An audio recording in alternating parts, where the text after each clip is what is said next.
When we honestly ask ourselves which person in our lives mean the most to us, we often find that it is those who, instead of giving advice, solutions, or cures, have chosen rather to share our pain and touch our wounds with a warm and tender hand.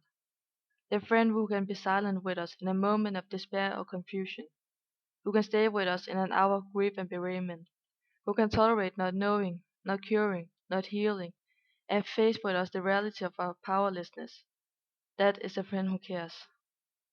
When we honestly ask ourselves which person in our lives means the most to us, we often find that it is those who, instead of giving advice, solutions, or cures, have chosen rather to share our pain and touch our wounds with a warm and tender hand.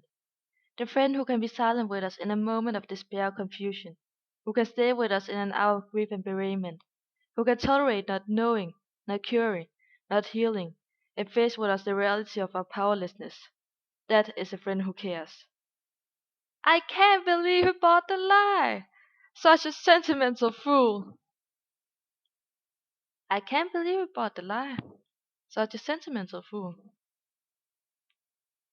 I could tell you, but then I'd have to kill you. I could tell you, but then I'd have to kill you. Ha! I can't believe he bought the lie. Such a sentimental fool. Hmm, I could tell you, but then I'd have to kill you.